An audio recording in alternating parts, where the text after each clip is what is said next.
All right, welcome, Amy Jane. I was wondering if you could do a quick introduction for yourself and give us a little bit of information about you and just let us know who you are.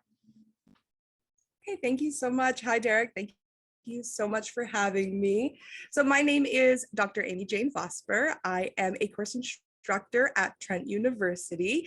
And I also, in my spare time, am a performance artist, an activist. I'm pretty involved in my community, and I am openly pan and very proud of it.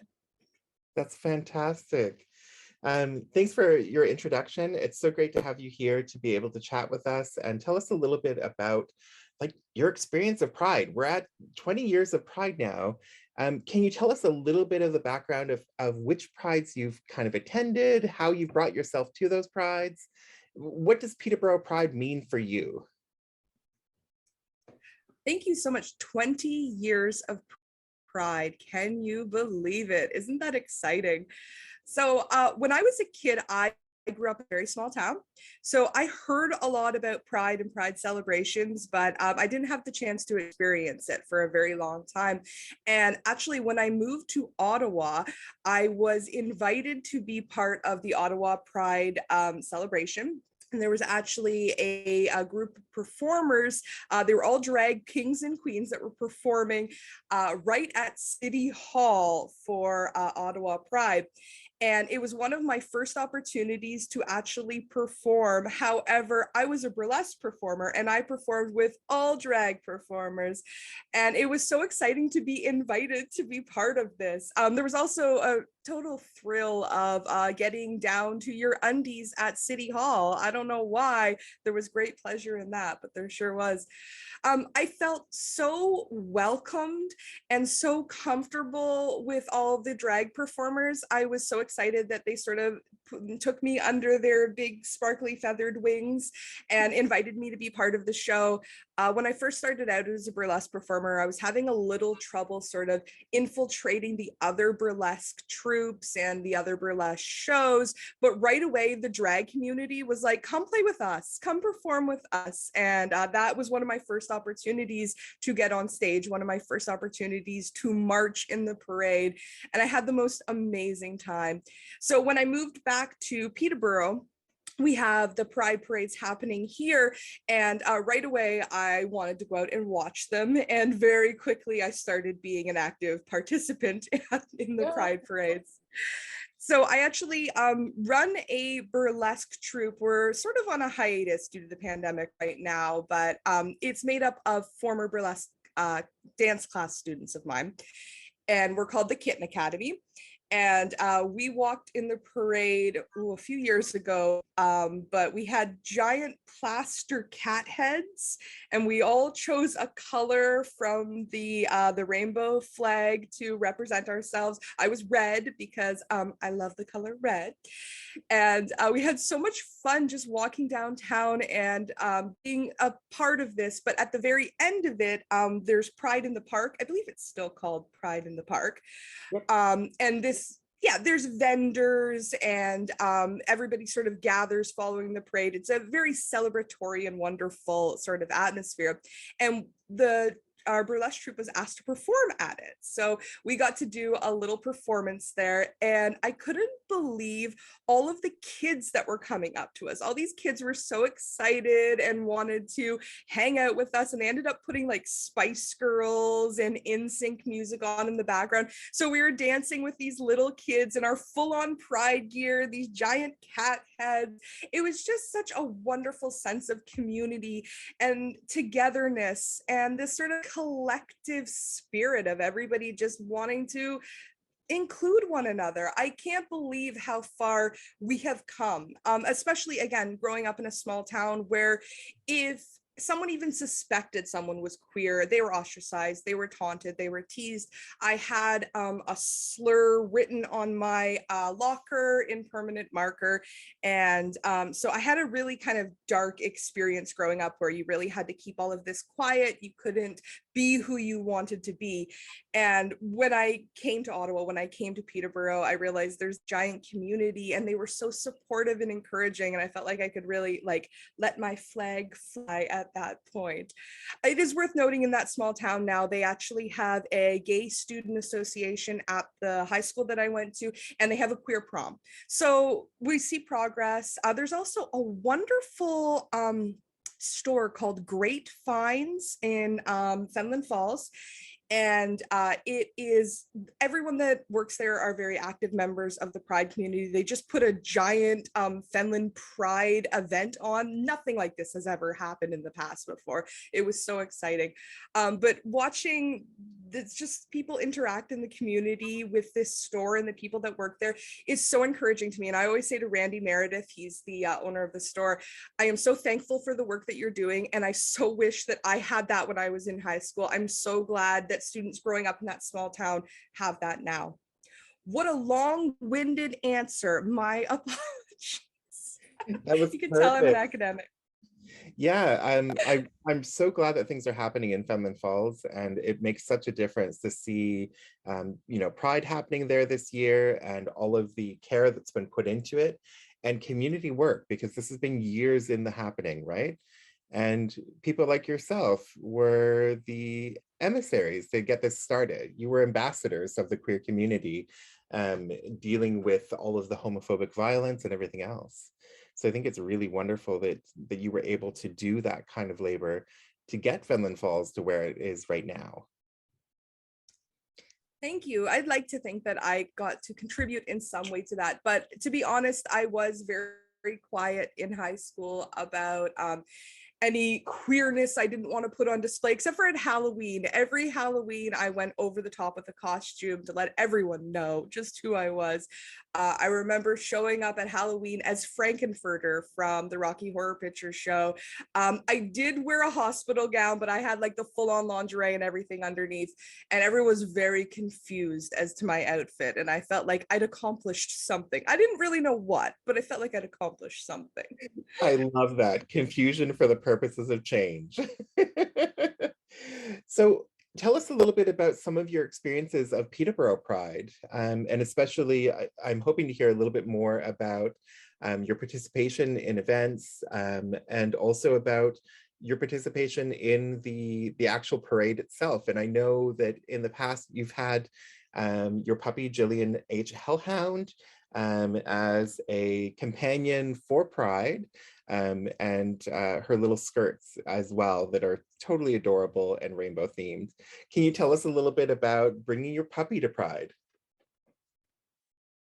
Absolutely. So the Peterborough Pride Parade is a very exciting, well, it's a very exciting time for everybody, but it's almost hilarious to me how huge it has become over the years. It started off as this, I think, rather tiny parade, and now I feel like there's more and more involvement, to the point I feel like there's less people watching and more people actually in the parade, which is, again, a really exciting development. So again, this celebratory spirit, as soon as you show up at Peterborough Pride, everyone is there for a great time, which is really important because typically it rains at the Peterborough Pride Parade. So we need to, you know, not let that dampen our spirits and let everybody's pride, you know, sort of shine on through.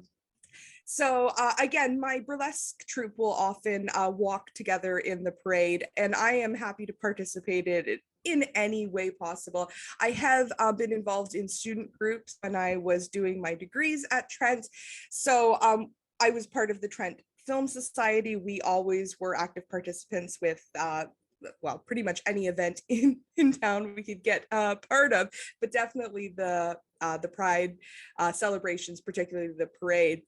However, one of my favorite Pride events that ever has happened in Peterborough was the Queer Collusions Conference, and I had the absolute best time. So I believe, I'm not sure if it was more than 2 years, I participated in it in 2 separate years. And I actually had this wonderful opportunity during the first one to present a paper on feminist empowerment in burlesque.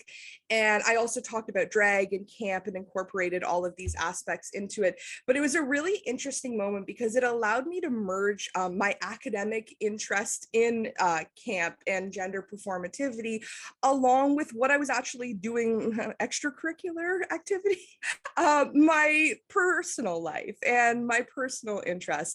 I always felt like I had to keep these very separate, that my academic life and my personal life could never meet. And when I had the opportunity at the Queer Collisions or Collusions conference, depending on how you say it, I really felt like this was a turning point for me, this moment where I was like, you know what, I actually can be this person in both of these spaces. I can inhabit both of them simultaneously, and I'm not going to slap on the wrist. It's going to be okay. It was such an exciting experience to watch all of these academics come together, and there were so many different topics covered.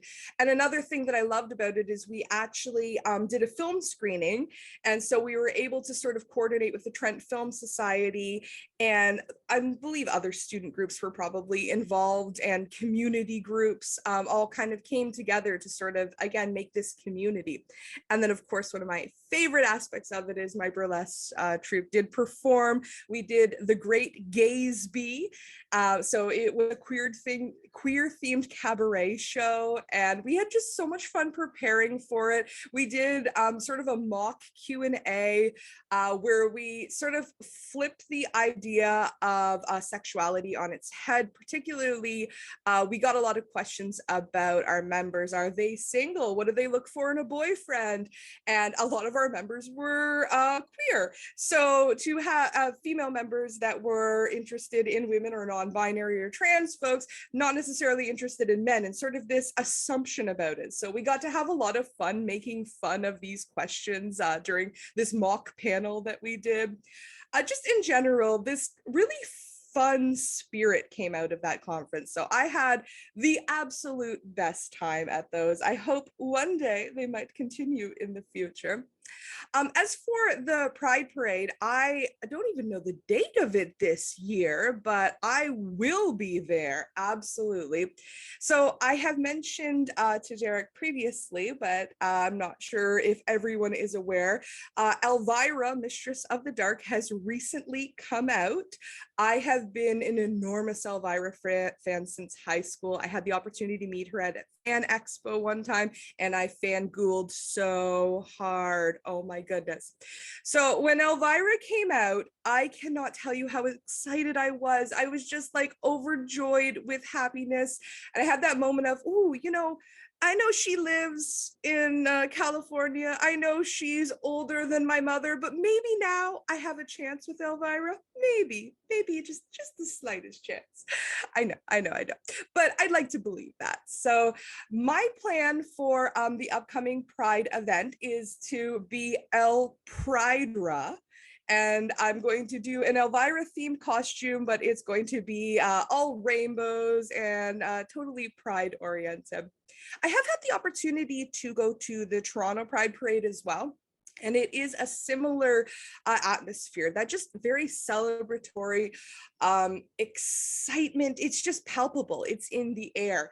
That said, I do find that by the end of the night at the Pride events in Toronto, it just gets so rowdy and so busy and so loud that I'm usually kind of happy to just sort of retreat from the crowd. So that's one thing I love about Peterborough Pride, is it is over the top. It is that celebratory atmosphere and that feeling, but I never feel like the crowds overwhelm me. It's never to the point where I'm like, I really need to get out of this. So I'm very much looking forward to this year's Pride. I miss Toronto Pride, so I will be there, doubly excited for Peterborough Pride.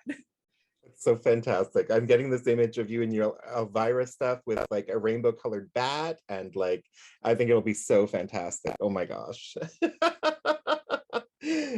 So on a bigger level, what does pride mean for you? What does it mean to have pride in your sexuality, in your identity, in who you are? What does pride mean on that deeper level for you? Well, I think what pride means for me is an opportunity to truly express yourself.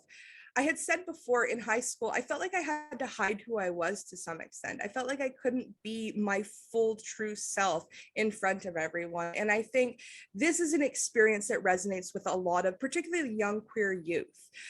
When they maybe their family or their community or someone at school or even their friends doesn't really understand their journey, or makes them feel like they have to hide who they are. Pride is that opportunity for everybody to just let it all out and say, this is who I am. I hope the world can accept me. I really love when you see images coming from Pride and you see young people holding up signs or wearing a shirt that says, it's my first Pride. And I'm always like, oh, baby's first Pride. This is so exciting. You're going on a long life journey. And I'm so glad I got to see the beginning of it, your origin story, as it were. So when I was trying to actually figure out exactly when this would have been, but I believe it was in my early 20s when I first stumbled across the term pansexual. Up to that point, I had been using bisexual because it felt like the right term to identify my sexuality. However, when I came across the term pansexual, it was like all the bells went off, all the lights went off, like that. If you're Canadian, you might know when you check your lottery ticket and you win, it makes this big loud noise and ganyo, ganyo. I felt like that happened when I read what pansexual was. I was like, that's me. That's what I am. So I have been identifying as pansexual for longer than I would care to admit now. However, most of the time when people would ask me, I would say bisexual because a lot of people didn't understand what pansexual was, or they'd be like, oh, you're attracted to pans. And I'm like, well, yes, but not like the ones that you cook with. No, this doesn't work. So I had a little struggle with that and ended up using the term bisexual a lot more frequently than I felt honestly comfortable with. But it just was an easier way to describe to people my sexuality. And I fully admit that I'm behind the times, but I did not realize that there had been a pansexual flag that came out. So again, I'd been adopting the bisexual flag for the longest time. And I had this moment where I got legitimately emotional. And when I first saw our flag, well, my flag, the flag for the pan community, and I couldn't believe it. I was like, we have representation. We have a flag. I know it sounds kind of silly to say, but the excitement behind that. And I feel like a lot of people have that experience in the queer community. When they sort of find where they fit into it, you feel that sense of community. Even if you are in a small town and you don't know anyone and you haven't met any other queer folk, although you probably have, you just don't know it. There's that moment where you suddenly feel like you're included. You feel like you're part of something bigger. And I think that's the thing that really makes Pride exciting, is that it does bring people together. It does foster that community. And we all need to remember and respect the fact that Pride was started by a Black trans woman. So Pride needs to remain intersectional. Pride needs to be a protest. Pride needs to be calling attention to the issues that haven't been fixed yet, that haven't been addressed yet.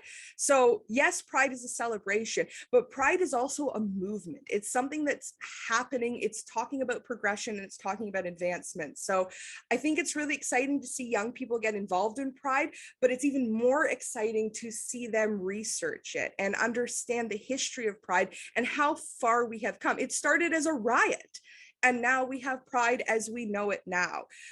So again, I really try to encourage people to research and to understand and to learn the history of Pride. I am an instructor at Trent University, and I always dedicate at least 1 week to talking about whatever class I'm teaching, 1 week to talking about the history of Pride and the movement and the social activism involved in Pride. And again, I think that's an important part of it, that some people come to Pride and it's a party and they're there to have a great time. And I do want you to do that, but I also want you to know why you're there and how you got there. Nicely said. Absolutely. So it might excite you to know that this year's theme is joy and resistance, bringing those two themes you just talked about together. And that's our hope, is to bring together those ideas of like the joyful expression of Pride, but also the way that we've resisted throughout history, the way that we've used riots, the way that we've used social activism to make changes. And so I'm wondering, let's look at each individually. How do you experience queer joy? Can you tell us a little bit about joy and what it means for you as a queer person, as a part of the LGBTQ2IA community? I think I think that understanding joy as a queer person, it's one of those really, it has a lot of levels to it Mhm. because there's a joy that I feel when I see representation. I'm a fan of the television show Schitt's Creek. If people know, it's a CanCon, Canadian content, and it's kind of, it has a British feel to its humor. It's very dry. And it is about a rich family that loses their money and they move to a small town. And their son is pansexual.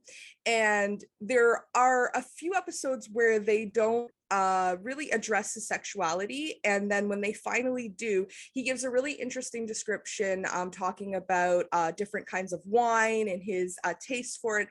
And seeing something so mainstream representing the pan community, I remember getting so excited about that. I felt like it's put in a way that I can explain to my parents. It's put in a way that you can explain to anyone.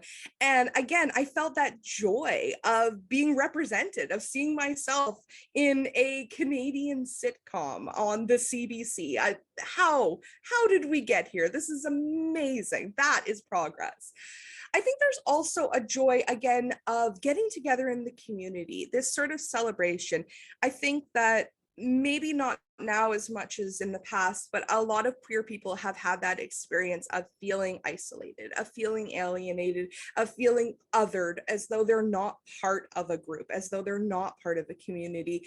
And when everybody sort of gets together and you feel that inclusion, you feel that sense of belonging, that makes all the difference in the world. Like my heart swells with joy in that moment. I'm just so happy to be there and part of it. And again, everybody's so excited and everybody's dressed so well. The costumes, the clothes, the makeup, the music, just every bit of it. You can feel the joy resonating from me there.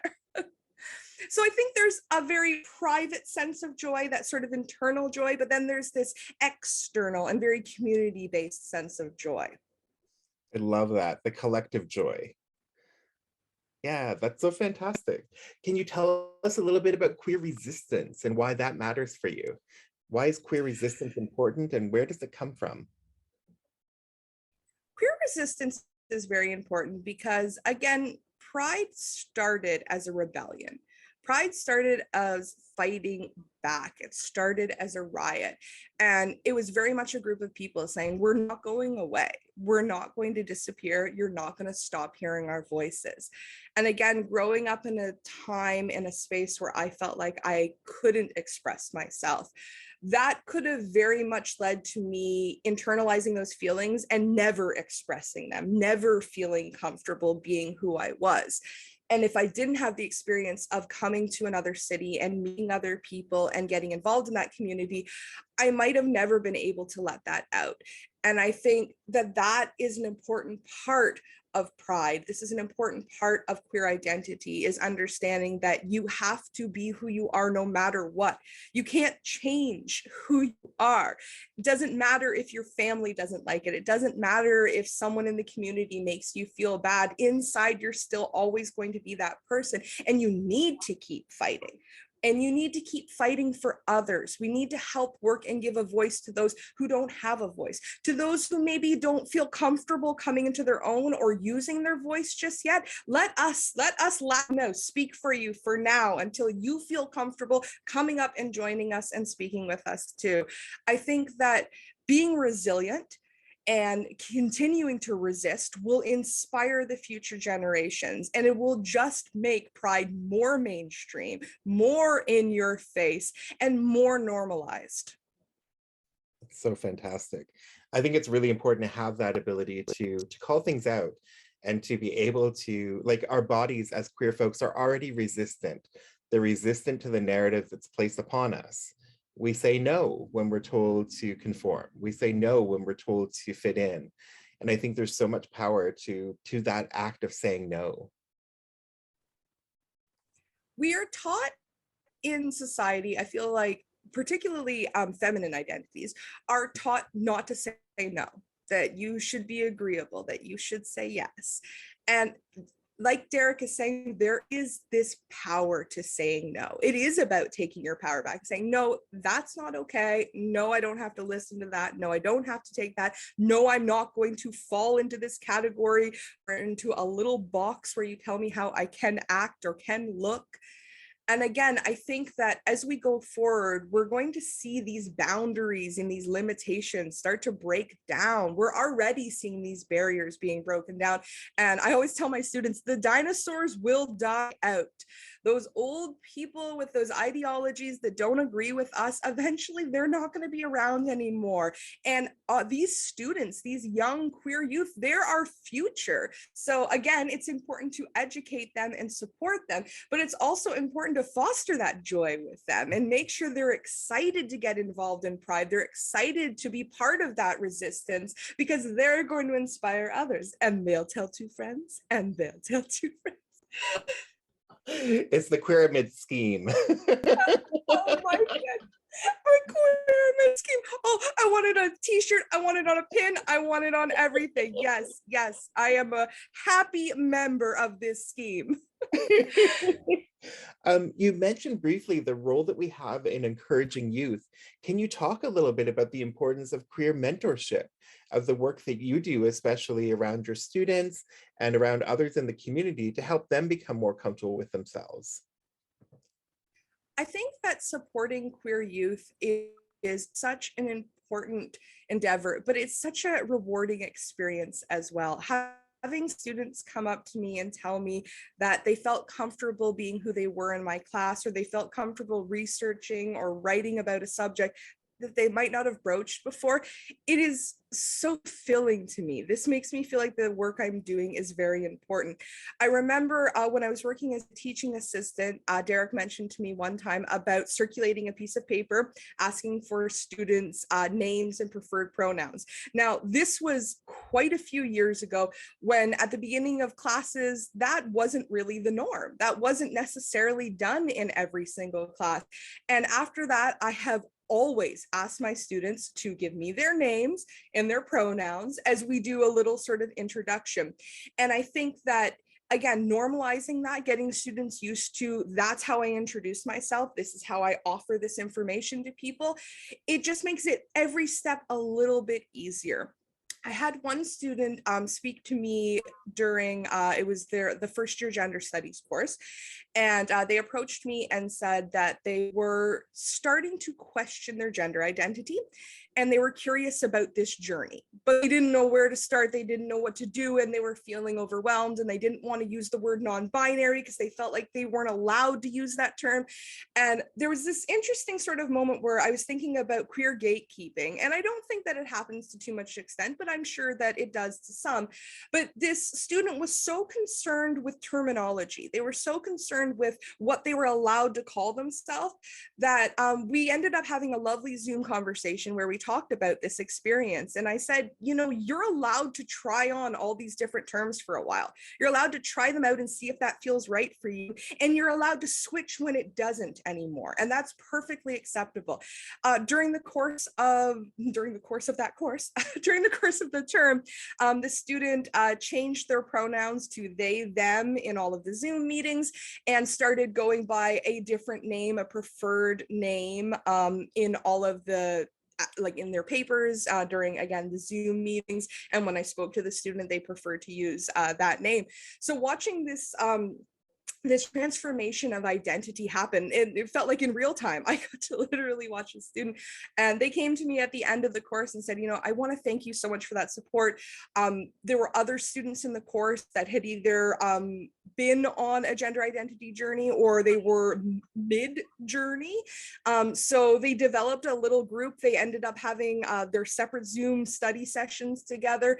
And I think that they really got involved in all of that as again, this little fostering community that just sort of came out of somebody saying, I have questions. I feel I don't really understand. Can someone help me with this? And it was wonderful. Everyone just dropped everything. They were saying, yeah, we can help. You need some help. You want support? We will give you that. And again, I think that's born out of so many queer people not having that support system, not having that network.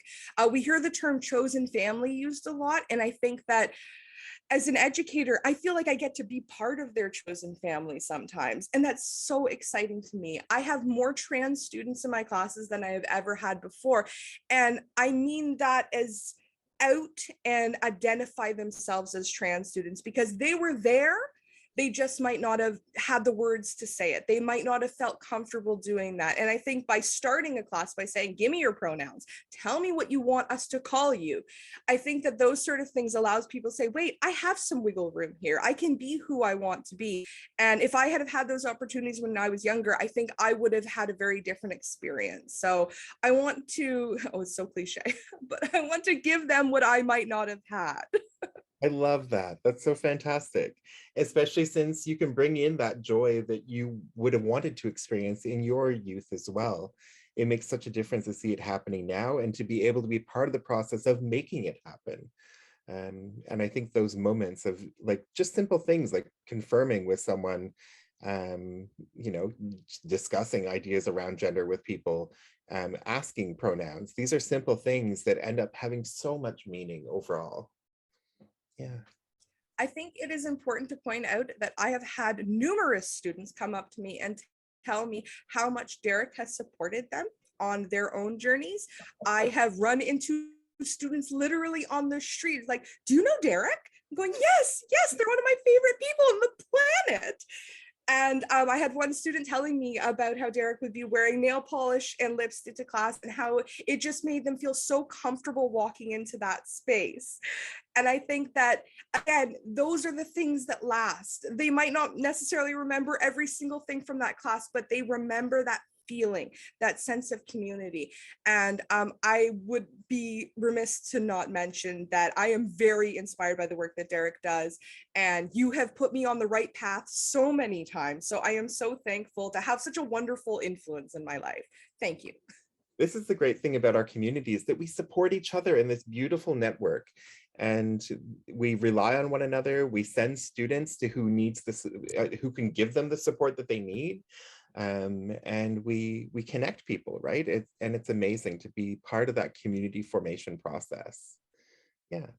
Okay. So just to close up, is there anything that you want to say overall about your experience of Peterborough Pride, Pride in general, being part of our community, being fabulous? Anything that kind of draws it all together? I want to tell people to continue to express themselves, to love yourself for who you are. Don't try to fit into a different category. Don't try to be something that you're not. Don't put on a show unless it's a drag show. Don't put on a show for anybody else, because in this world, we are all going to be judged. Everything that you do, everything that you wear, every look that you pull, it's going to be judged.